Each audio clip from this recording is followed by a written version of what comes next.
Salam, selamat pagi untuk anak-anak pada pagi hari ini. Jumpa kembali pada pagi hari ini dalam lanjutan materi kita.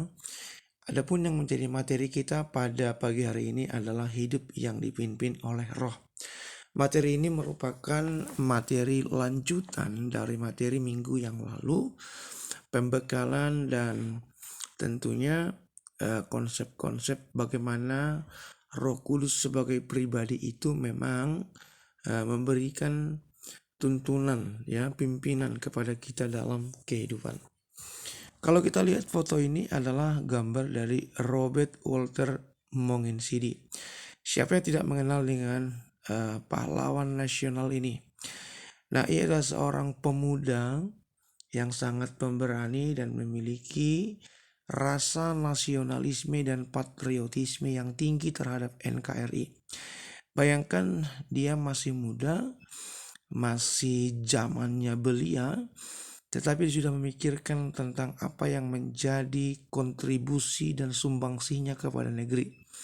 Sampai akhirnya diterjun ke dalam lapangan, melakukan tindakan ataupun penyerangan kepada pos-pos Belanda.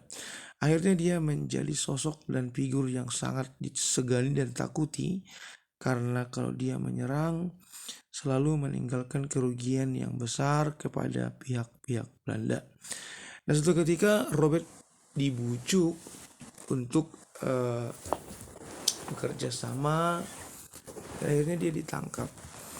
Lalu dia diinterogasi dan diminta untuk bergabung saja dengan Belanda dengan menjanjikan pangkat dan menjanjikan juga kehidupan ekonomi yang lebih baik. Tetapi Robert Walter Monginsidi tidak menerima, ia menolak dan kembali kepada perjuangan. Pada akhirnya dia ditangkap dan dijatuhi hukuman mati. Saat dia akan diberondong peluru regu tembak, ia menyalami para penembak yang akan menembak dia, dan waktu dieksekusi dia meminta supaya matanya jangan ditutup. Lalu dia berkata, "Lakukan tugasmu saudara, semoga Tuhan menolongmu." Pada akhirnya dia tertembak mati, dan di dalam tangannya ditemukan secari kertas yang bertuliskan setia sampai akhir.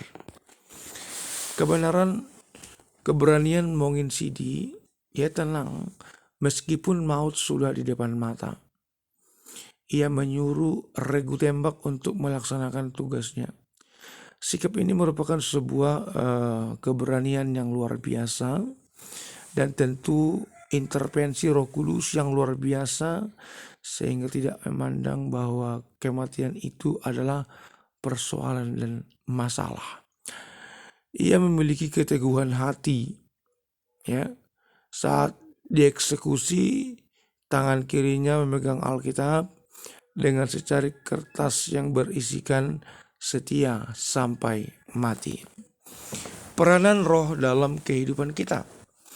Hidup kita dipimpin atau dikuasai oleh Roh Kudus, dan Roh Kudus itu menuntun kita dalam hari-hari kita, lalu menguatkan kala lemah, menghiburkan yang susah atau berduka, mendorong kita semakin maksimal di dalam Tuhan.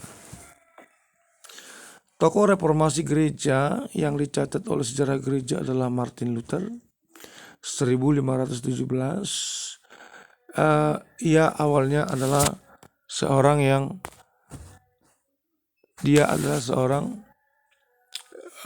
hamba Tuhan.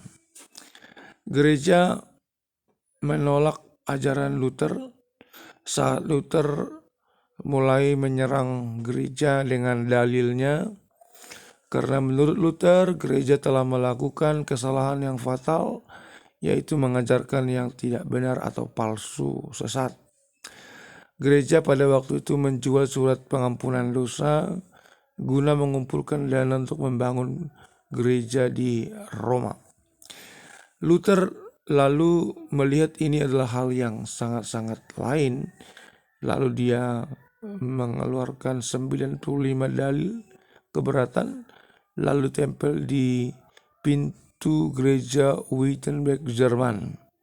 Akhirnya ia dikucilkan, ditolak, dan gereja menganggap dia ini adalah lawan atau musuh. Martin Luther mencetuskan 3 sola untuk keselamatan: sola gratia oleh karena anugerah, sola fide oleh iman, dan sola scriptura oleh karena firman Tuhan. Pengikutnya kemudian disebut kaum Protestanisme atau Luteranisme. Ajarannya menyebar di seantero dunia ini, berjuang demi perubahan dalam pelayanan gereja.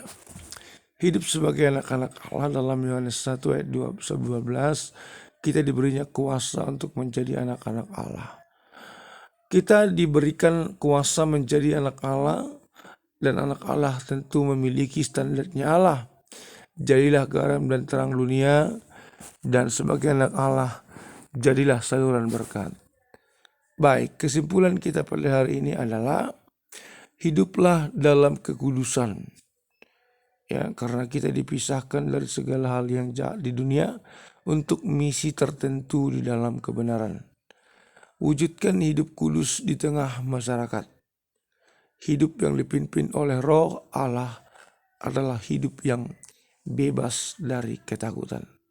Ini saja yang menjadi penjelasan saya pada hari ini. Terima kasih untuk atensi kalian.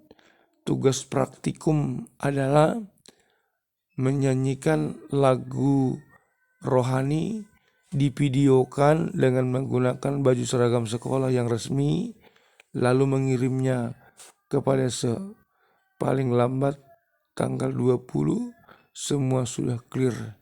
Terima kasih untuk atensi hari ini. Tuhan memberkati kalian dan tentunya tetap semangat di dalam Tuhan. Baik, Tuhan berkati anak-anak dan salam sehat.